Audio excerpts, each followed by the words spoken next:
G'day guys, and welcome to a weekly roundup of all that's happened in the last week. Pretty quiet week overall, really, like not huge outlays. Positive week so far, obviously Wyong to go today, but still I don't think we can finish behind. But we'll go through them anyhow, starting on Tuesday at Muswellbrook. Looked a quiet day, only found the one selection here. Race 4 was fiscal policy. Kind of the reasoning behind the day it was not a lot added up. Race 4 is a little bit unlucky not to invest a bit more into this race. As identified General Harmony is the clear hardest horse to beat in the race. Just hoped that this horse, fiscal policy, would go forward from the gate. It had some nice form last preparation over a little bit further, and looked a horse that could definitely race closer to the speed here in a race that looked a bit devoid of pace. As it worked out, they actually went incredibly slow, and for whatever reason they decided to ride this horse back. Unfortunately, identified here, it was fiscal policy's out here in the black colours, I believe. Yeah, that's it. Black with the yellow cap. So he looks a chance of being positive, and then you can see here he physically grabs hold of the horse and tries to restrain it. For whatever reason, they're absolutely walking. He could have easily gotten outside the leader, I've got no doubt about that. And unfortunately, so you can still see him fighting the horse here. Look at him there, still restraining the horse. So eventually he settles. And this horse's attributes his pace, not his sprint. He's only got one gear, it looks, and it keeps going at that speed. So I didn't mind his run. He ran into the race here like he's come back well. His preparation, obviously hanging a bit there and struggling to get on his right leg. But once he does flatten out, he looks to have come back well. But you'll see that he just has no turn of foot. He just whacks away at that one speed, even when he shuts him down there. So I think once he gets to 1400 and they maybe change the pilot and throw a more positive rider on, he can run a race. This preparation, I wouldn't be too worried about losing it on this day. I think we'll get our money back, and General Harmony just found the right run in the right race.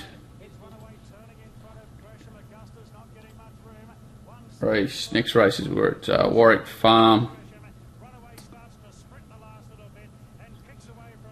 First bet we had was Augustus in race 1. They've gone out really quick here and run a good time, it seems, which is kind of what we hoped for. My reasoning behind this particular selection was it was coming out of it had gone 1100 metres first up, then 21 days between runs with a trial straight to 1550 behind Runaway at Canterbury. The reason why I really liked its run here was because of how slow they went. Insane, like as slow as you'll ever see them set a lead time and then sprint home. This horse is obviously right there behind the leader. When the sprint goes on here, he's left flat-footed. He's also sort of cluttered up a bit, and his stablemate doesn't give him much room. And you see here, like the winner's putting margin on him here, but on the line he's actually just starting to really get through his gears and wind up. So not only from a fitness perspective was it a positive. You'll see here he nearly runs over the top of the leader.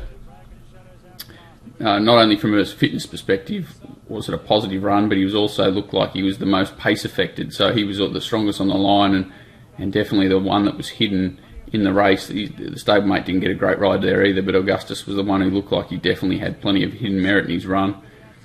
Another reason, when these really slow paces, the times are slow, and a lot of the big syndicates with their models and algorithms tend to miss these horses quite a bit. So he had plenty of upside going into his next race. He found a race where there was a horse, Pandemonium involved, who, ridden by Rachel King, was, it's a tough horse to hold and keep to anything below an even tempo. So she was always going to run along, whereas sort of Runaway had set that really slow tempo, 40, nearly 20 lengths, nearly 3 seconds slow to the 600 of what you'd expect. This time around, they've gone out like 10 lengths fast, so a second and a half. So it's a huge, nearly a 5-second difference in how quick they've gone in this race to that. Obviously, it was just a a tragedy that this horse was not in the finish, but for it to get inside gate, Bowman, mile again with that run under its belt, there were plenty of upside in here for this horse to be 10 to 1. It was quite incredible.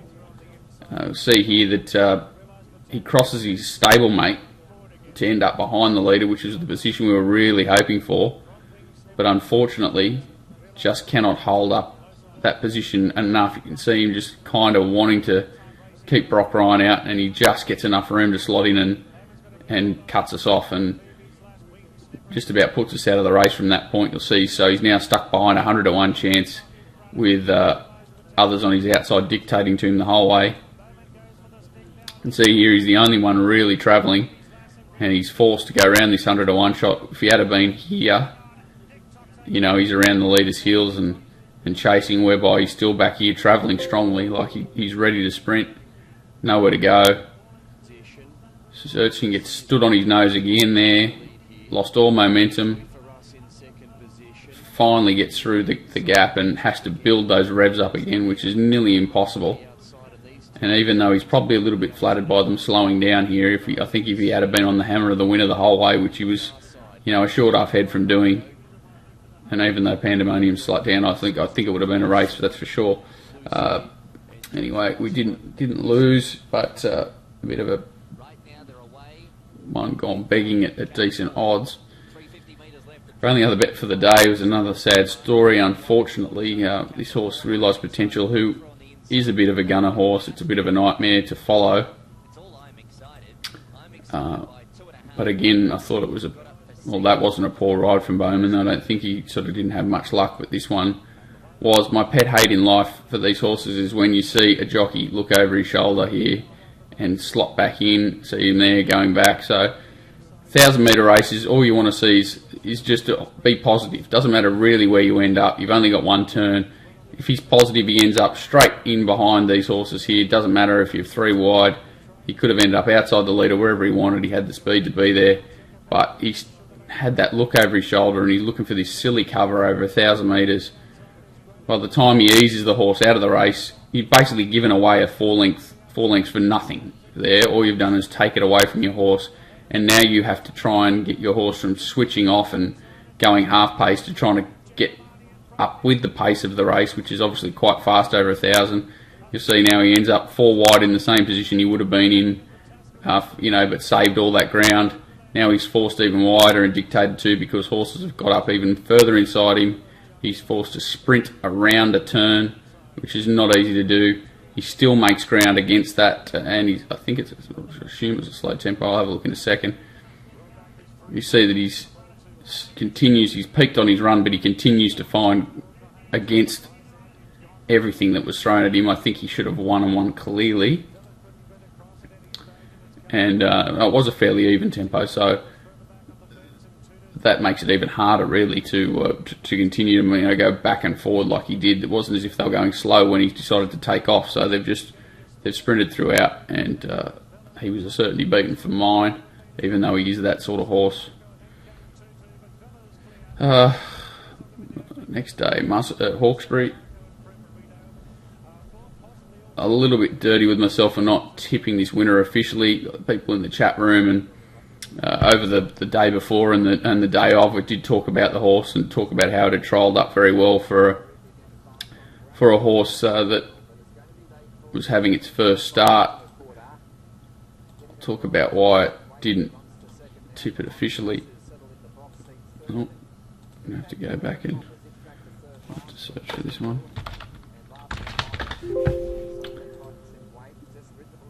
So the issue was, it had a few trials obviously, but its first trial this time in. Oh. Wide it's running here, so eased out of it a touch. So when it drawn a wide gate here, it sat wide. It's back in here behind with the yellow with the big white face, hard to miss, the Apache cat face.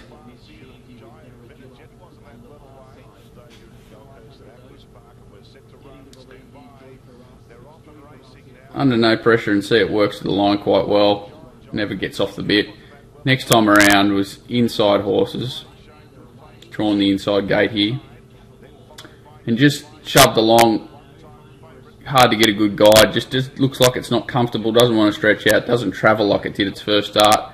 And you either had to work out whether that was due to the inside gate and being inside horses and a little bit field shy, or whether the horse just didn't trial that well. So that was kind of what put me off making an official selection. It was very difficult to chime in, but once it got out to, it was only $16 to $21 in the morning. Once it got out to 33 to 1 and 40 to 1 and 50 to 1 late, it was very easy to have something on it. The horse that we actually selected in the race, not only as like not a very confident 2-unit selection, was Itasca. Really hoped the horse would go forward, and unfortunately just got bluffed out of a position early here. Jay Ford ends up grabbing hold of the horse and ends up last on the fence in the worst possible position. So doesn't get too bad a run there, but again, restraining your horse, it's very hard, like physically restraining your horse out of races, especially one-pace types like this horse, like Fiscal Policy at Moorlambar. It's very hard to then get them back into a position where they can possibly run on and win because they are so one-paced. So Dancers comes down the outside, wins. Itasca briefly looks the winner, but he's just so one-paced that he can't pick them up. And Dancers does a good job. Itasca's going well enough to win a race. Just needs to be put into the race. There's no doubt about it. Has no turn of foot. Up a little bit in trip won't be a problem, and can bounce back pretty soon. Other race of the day was probably my worst betting effort for the week. Should have found the winner, and the horse we backed was this Key to Glory. It took $7.50. It's kind of what sucked me into it. Everything said it had to be, close to favourite in the race, but and I was desperate to bet around Tutu and desperate to bet around Preferido, who's probably one of the runs of the race, apart from the winner, who has gone very well. But it was just a 50-50 race, and I went the wrong way. There's no doubt about that, saving on the two longer priced horses rather than going with Valor, who probably had a little bit better lead up form, and it looked like it was going to be stronger, that's for sure. It is a big win sitting wide, so our horses that we backed here were Byzantium, Key to Glory, and Chosen Assassin, who's back in the middle here, is it? Back here in the checks, the black and white checks, so 1, 2, 3 basically in the run, following each other. The winner's out wide here, so no excuses for the rest. San Marco comes even wider. Just a bit of a momentum race. These two just knock up terribly. Chosen Assassin's a sneaky little run in behind. I think it can improve and has a race in it. Keep an eye out for it. But just two to forget at this time. I think they probably next time in horses following that may damage them. But a good run from the winner. Very strong. Can win again over further, and keep your eye out for Chosen Assassin.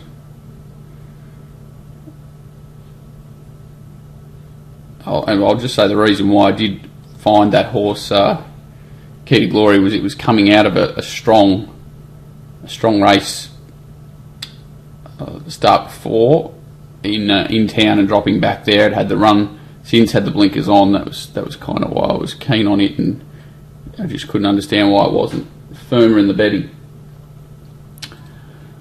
Moorlambar next day, just the one play. Couldn't understand why this horse called the Coppers. It started at $1.40. Couldn't understand why that was possibly the case.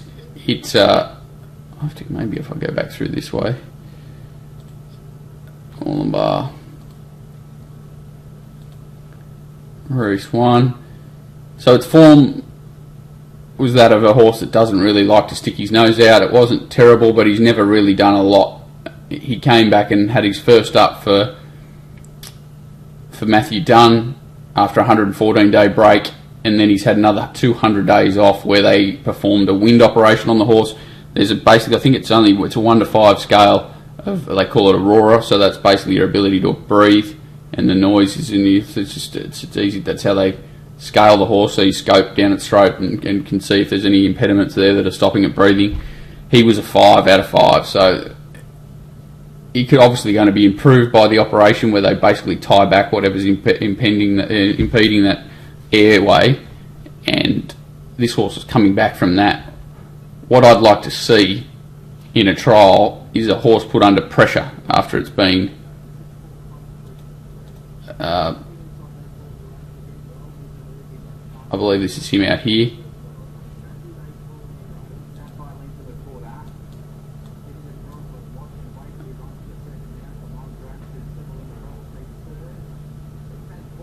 So you call the Coppers as this horse here fourth, so you can see how he's obviously notably restrained as well. He's a fairly hard going fast horse, and they've basically shut him down the whole trial here, and he runs home okay. What I want to see from a hard going horse that's coming back from a breathing operation is a test out. So a horse a run like this, where it's pushed to the line, and you can see that under pressure this horse can breathe and perform. Because it hadn't done that, and then it had gone around in Monday and heard coughing as well, apparently late scratching due to the vet's advice, coughing. So just a lot of warning signs against this horse for $1.40 chance. Then it came into a race where it arguably did have the most speed out of them, but it had a lot of horses inside that did have reasonable pace, and only a short run to this first turn here. So the straight's only 285 metres long, so the run to the first turn's maybe 150 at absolute most. It looks like it's less. To cross and find a position before a big sweeping turn, there was plenty against this. Also a junior rider on board. I just couldn't understand why it was so short, and tried to it was the first time I've ever said to either lay the horse at $1.70 or less, or back the 3 around it. Ended up going with the winner. As one of the options. A great ride. This was its run last start, and what kind of why we got. Again, you'll see big advantage in watching horses from the start. He's out here in the stripes. Again, another horse that's not put with the speed of the race. So a 900, just like 1,000, you really want to see the horse ridden early to keep up with the pace of the race so that he doesn't get out of his ground. This horse is just totally restrained, completely out of the race. You'll see here, he's still actually slowing the horse up before the turn. Nearly impossible to win from this position, given this sort of, because you've got to understand these horses that can maintain such a fast speed over a short tempo, and a horse only can go so fast. So you'll see this horse here is now only just being put into the race for the first time at the 300 metre mark. It's nearly impossible for a horse to win from this position, and you see the effort that he puts up is quite impressive.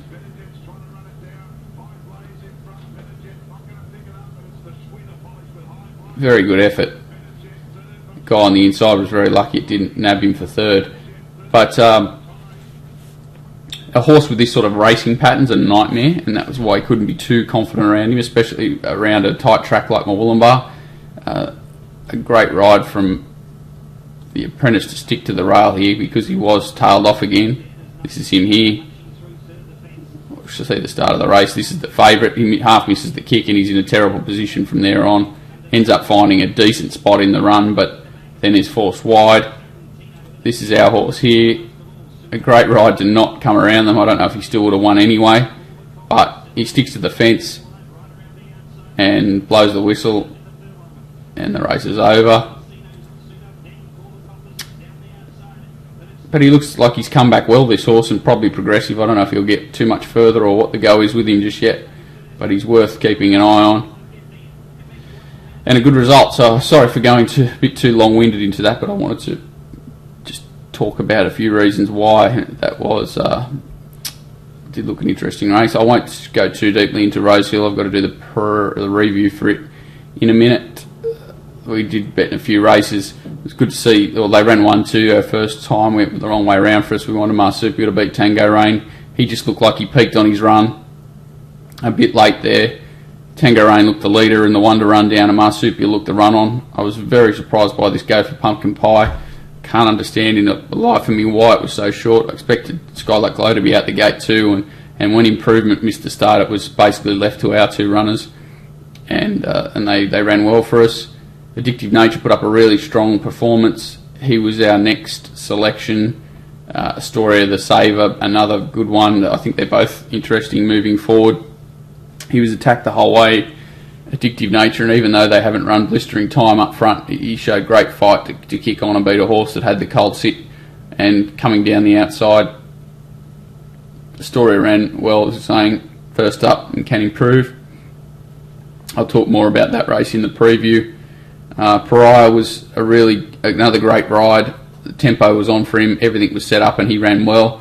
Probably knocked up a bit late, and I'm not concerned about his form because he was obviously first up, but I am concerned about whether he can run a strong 1400, just considering a few other runs in that race. Our saver in that race was Condor Heroes. He looked a bit fizzed up and just was a little bit disappointing, to be honest. Race 8 is a race that I should have bet in race 9 instead of race 8, or tipped in race 9 instead of race 8. I just felt that these two horses, Special Missile and the Pharaoh, I didn't like the Pharaoh at all if it had to sit outside the leader, so I thought they'd press for the front. I didn't think Special Missile was strong enough to sit outside the leader and put them away, but he's just airborne. They've not gone too hard in front, not as hard as I thought they would. They've controlled the tempo, and Special Missiles just put it beyond doubt, basically turning for home. It was a really dominant win from a horse that could just line up in a solid little handicap group race over the carnival and measure up the way he's going. Mapmaker's racing honestly. The Pharaoh stuck on okay, and Francesco, did his thing, but unfortunately, second, third, and fourth in the quaddie was a bit of a nightmare, and the winner was just too good. Not much more to say about that, but probably just a 50-50 race where it looked like the two leaders were going to get at each other, and unfortunately they didn't, and a few things went wrong. Hogmanay missed a kick. Francesco was just a little bit plain. He looks a bit tired, and Mapmaker just maybe not up to this grade. In all honesty, that was probably his peak run, and possibly goes back in grade, back to a Wednesday and back in trip, and he can win a race. But that wraps the week up. Hopefully today at Wyong we have a bit of a result, and I'll go into more detail in these couple of races from Rosehill in the preview later today. Thanks, guys.